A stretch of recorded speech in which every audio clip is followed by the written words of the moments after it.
नमस्कार, मैं अभिनेंद्र। इस रिपोर्ट को शुरू करने से पहले मैं आपसे एक निवेदन करना चाहता हूं। यदि एबीटी न्यूज यानी अपना भारत टाइम्स की रिपोर्ट आपको अच्छी लगती है और आपको लगता है कि इस रिपोर्ट से जागरूकता फैलती है, तो आप हमारे चैनल को सब्सक्राइब कर लें।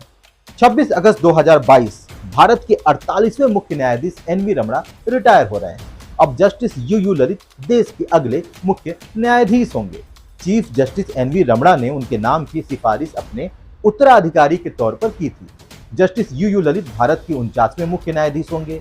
जस्टिस यूयू ललित का चीफ जस्टिस के तौर पर कार्यकाल काफी छोटा होगा और वह 8 नवंबर 2022 को रिटायर हो जाएंगे। जस्टिस यूयू ललित को 2G स्पेक्ट्रम घोटाले में विशेष सरकारी अधिवक्ता के तौर पर सीबीआई का पक्ष रखने का मौका मिला था।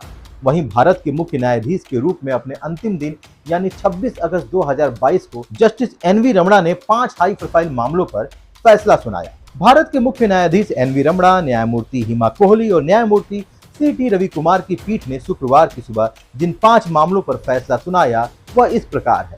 पहला मामला है चुनावी मुफ्त योजना का। दूसरा मामला है 2007 में हुए गोरखपुर दंगों पर आई याचिका का। तीसरा मामला है कर्नाटका खनन का।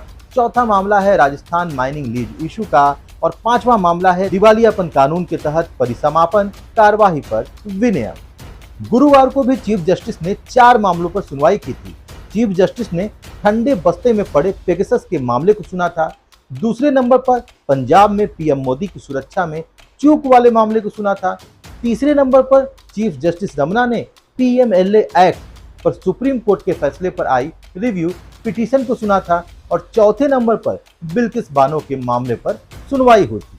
अब पेगासस तो आप समझ ही रहे होंगे, मोटी भाषा में समझिए। कहा जा रहा है कि पेगासस यानी वो इजरायली मालवेयर जो किसी के फोन में चला जाएगा और सब कुछ पता चल जाएगा। मोबाइल का कैमरा और माइक ऑन रहेगा, सुनने और देखने वाला आपकी निजता का हनन कर लेगा। विपक्ष ने मोदी सरकार पर आरोप लगाया है कि वो पेगासस खरीदकर अपने फायदे के लिए विपक्ष, पत्रकार और अन्य लोगों की जासूसी कर रही है। सुप्रीम कोर्ट में पेगासस मामले की सुनवाई हुई। CJI N V Ramana, justice Suryakant और जस्टिस हिमा कोहली की बेंच ने यह सुनवाई की। इस मामले में जस्टिस आरवी रविंद्रन की अगुवाई वाली कमेटी रिपोर्ट दाखिल हो चुकी है। सीजीआई ने कहा कि रिपोर्ट दाखिल हो गई है, 3 भागों में दी गई है। सीजीआई ने कहा कि रिपोर्ट कहती है कि 29 मोबाइल फोन में 5 मालवेयर पाया गया, लेकिन इनमें से ये नहीं कहा जा सकता है कि ये पेगासस स्पाईवेयर है। सीजीआई ने आगे कहा कि हम कमेटी की रिपोर्ट सार्वजनिक करेंगे, इसमें कोई सीक्रेट नहीं है, सुप्रीम कोर्ट की वेबसाइट पर डाल दें। समिति को मोबाइल फोन में पेगासस के सबूत नहीं मिले और समिति ने यह भी कहा कि केंद्र सरकार सहयोग नहीं कर रही है। खैर, कहा जा रहा है कि सहयोग तो मुख्तार अंसारी के पुत्र अब्बास अंसारी भी नहीं कर रहे हैं और कोर्ट ने उन्हें भगोड़ा घोषित कर दिया है। लखनऊ पुलिस ने एमपी एमएलए कोर्ट में एक रिपोर्ट जमा की थी। इसी के आधार पर स्पेशल कोर्ट ने अब्बास अंसारी को भगोड़ा घोषित किया है। अब इस मामले में अगली सुनवाई 26 सितंबर को होगी। मुख्तार अंसारी के बेटे अब्बास अंसारी शस्त्र लाइसेंस के दुरुपयोग से जुड़े एक मामले में वांछित हैं। अब्बास अंसारी की तलाश में लखनऊ पुलिस ने यूपी में अलग अलग ठिकानों पर छापेमारी करने के साथ ही पंजाब और राजस्थान में भी धरपकड़ की कोशिश की। विधायक या सांसद की स्पेशल कोर्ट ने 14 जुलाई को अब्बास अंसारी के खिलाफ गैर जमानती वारंट जारी किया था। खैर, मुकदमा तो उत्तर प्रदेश के जमनिया विधानसभा के सपा विधायक ओम प्रकाश सिंह पर भी है और अब आरोप भी तय हो गया।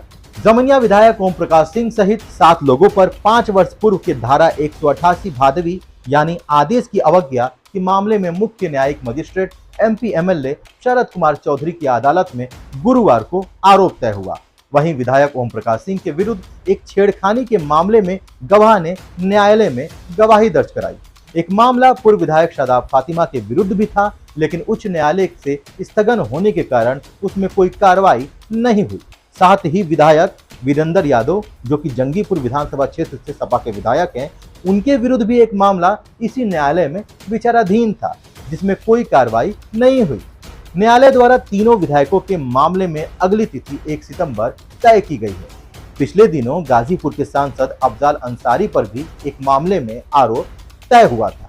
राजनीति का रंग भी अजीब है। गाजीपुर में 7 विधायक हैं, 5 सपा के हैं और 2 सुभाषपा के, और एक सांसद हैं जो सपा और बसपा के गठबंधन से हैं। पिछले दिनों गाजीपुर में बुलडोजर चला, कुड़की हुई, ईडी का छापा पड़ा और अब विधायक और सांसद पर आरोप भी तय हो रहे हैं। उधर प्रदेश में और केंद्र में भाजपा की सरकार है और विपक्ष भी गजब आरोप लगा रहा है कि वो पेगासस से जासूसी करवा रहे हैं और जांच समिति ने कहा है कि केंद्र सरकार जांच में सहयोग नहीं कर रही है। अब इस राजनीति के बारे में मैं क्या कहूं, आप समझदार हैं, खुद समझिए। आप बस अपने नेता के अच्छे कार्यों को देखते रहिए और रोजगार, शिक्षा और सुरक्षा की चिंता कीजिए। बाकी एबीटी न्यूज देखना बिल्कुल ना भूलिए। अन्य महत्वपूर्ण खबरों के साथ आपके बीच फिर हाजिर होंगे। तब तक के लिए धन्यवाद।